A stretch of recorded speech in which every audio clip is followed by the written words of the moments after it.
First video here. So I'm going to talk in this video about Agni, the god of fire. Good way to start everything off. Anyway, so in Smite, gods are classified as either magical gods or physical gods. And magical gods, you have two types. You have mages and guardians. Physical gods, you have three types: hunters, assassins, and warriors. Agni here is a mage, so he's a magical god. So now, base statistics here, very standard across the board. 360 health to start, 71 per level, 255 mana plus 45 per level, 30 magical protections he doesn't scale, physical protections he gets 11 to start, 2.6 per level, basic attack damage 34 plus 1.5 per level, and 20% of his magical power, standard for magical gods. So now moving into his abilities real quick. We have every god in Smite gets a passive, 3 abilities, and an ultimate. So Agni's passive is called Combustion. And Combustion is a little buff that will activate after Agni hits 4 basic attacks, sorry. And what this buff does is that the next time he uses his second ability or his ult, any enemy that gets hit by it will be set ablaze, and they'll take damage every half second for 3 seconds, for a total of 6 ticks of damage.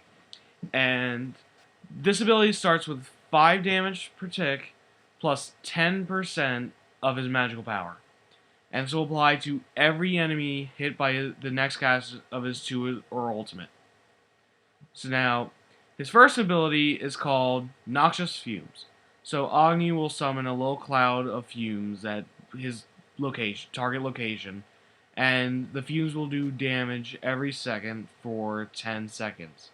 Damage per tick, you can see right here, starts at 10, goes up to 50, 10 per level, plus 5% of his magical power, and the fumes last for 10 seconds. So someone hit with every tick of the fumes will take 500 damage at the max rank of fumes.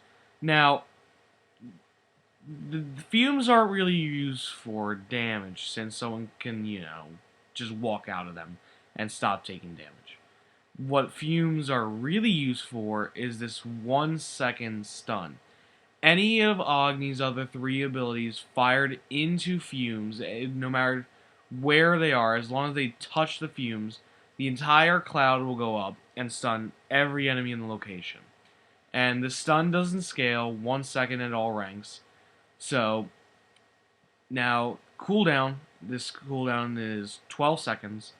And its mana cost, it starts at 60 mana to cast it, and scales up to 100, obviously 10 mana per level. His second ability, I mentioned this earlier with Combustion, is called Flame Wave. Very simple, shoots fire out in front of him into a little bit in front of him, and Flame Wave hitting Noxious Fumes will ignite the gas. So Flame Wave's damage, it does 90 damage at rank 1, scaling up to 290, 50 per level, and an extra 50% of his magical power is converted to damage as well. Like I said, very simple, just damage. Its cooldown 15 seconds to 11 seconds, going down by 1 second each level.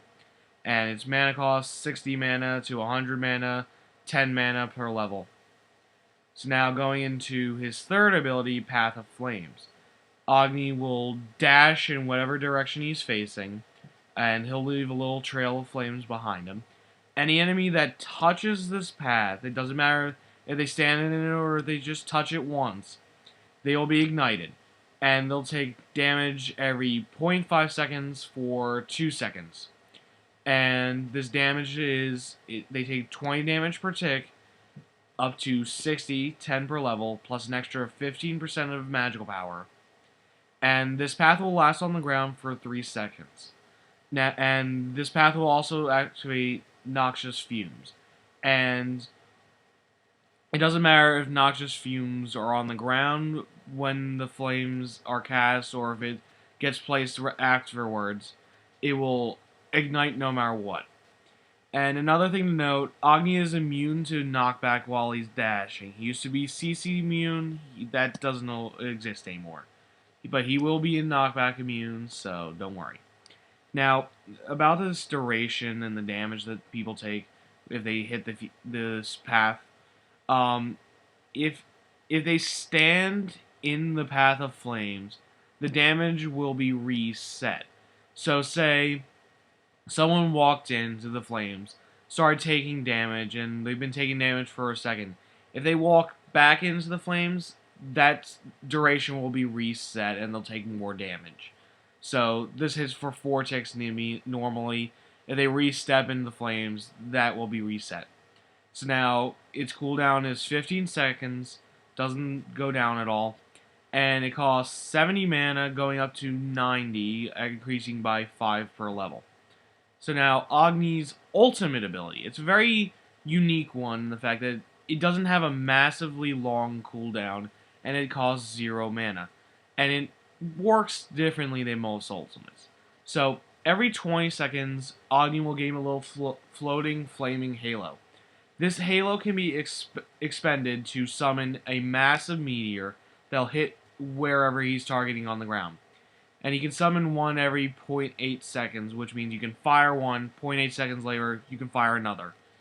And this will ignite noxious fumes.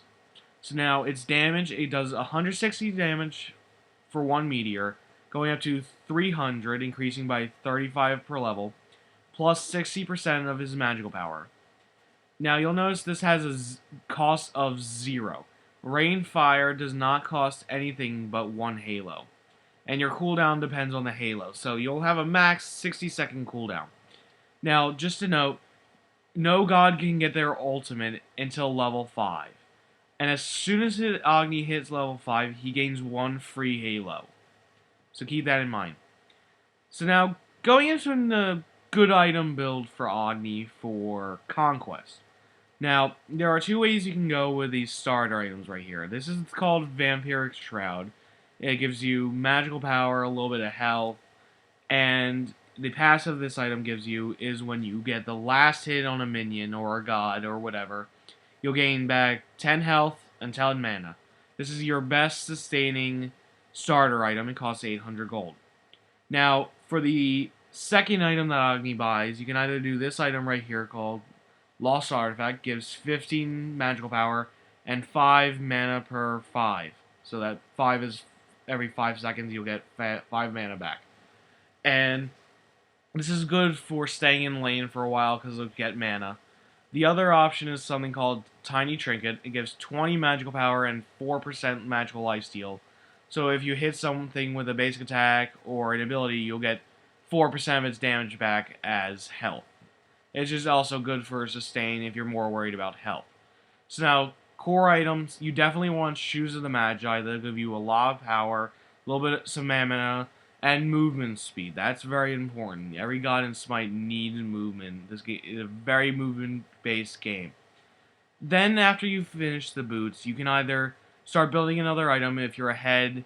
Going Warlock Sash for more health is a good idea. Or you could finish this starter item that you bought. Lost Artifact, you'd build into Chronos Pendant, which gives you cooldown.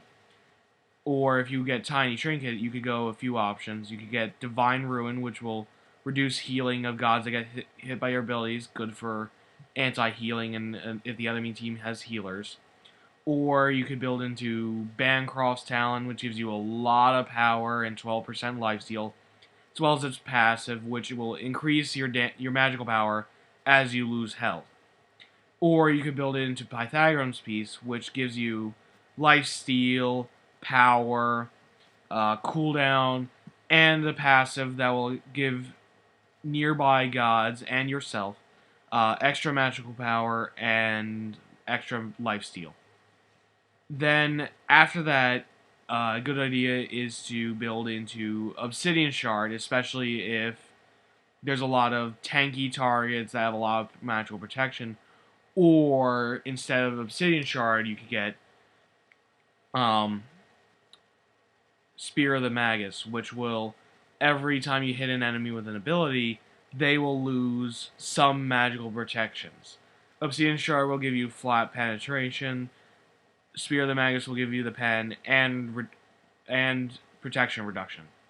So now after that, a great idea is to get Rod of Tahuti.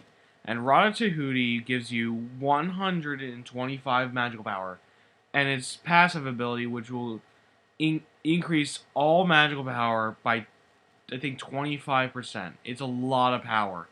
And this is a core item on almost every mage. It gives them a lot of damage and lets them scale well into late game. So now you have your boots, your shard item upgrade, an Obsidian Shard or Spear of the Magus, and your Rod of Tahuti. At this point, Soul Reaver is an excellent option. Gives you a lot of power, and as well as it gives you a passive every 60 seconds. If you hit a guy with an ability, you'll take away, in addition to the damage, 15% of their maximum health. It does a lot of damage. And then at that point, you go into a situational item. It could be defensive if you're getting killed a lot. It could be more damage if you just want to kill things. But at that point, the build is yours. So now, recommended actives here. Purification beads, very important. They purify CC that's on you, crowd control, stuns, slows if you really need to use it for that, silence, a mesmerize, anything. And it lets you get out and keeps you from being re-CC'd for 3 seconds. It also will lower cooldowns by 3 seconds. And it allows you to just make a hasty escape if you're being CC'd. Another option, and you can get 2 actives on every god. Another option is Combat Blink. 180-second cooldown, but what it will do is allow you to blink away from whatever you need to. It'll teleport you a short distance, unlike level 3 Blink, which has a much shorter cooldown, but you have to be out of combat. Combat Blink lets you use it in the middle of combat, so you can get out. And a third option is Aegis.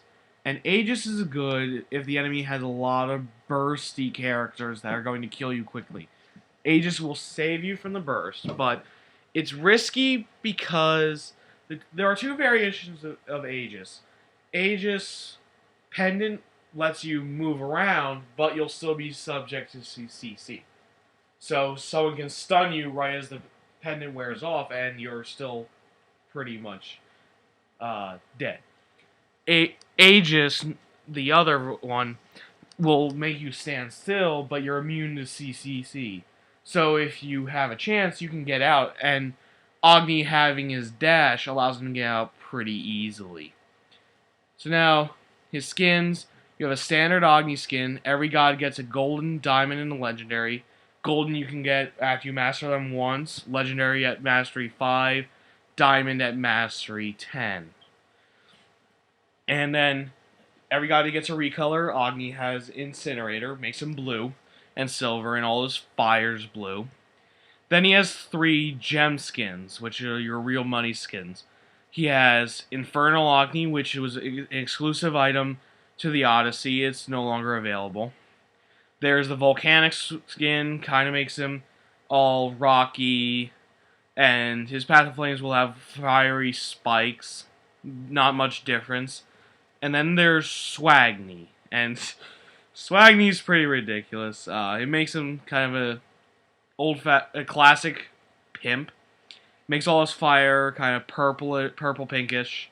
Gives him kind of a gangster voice. Very funny. So, in a nutshell, that's Agni.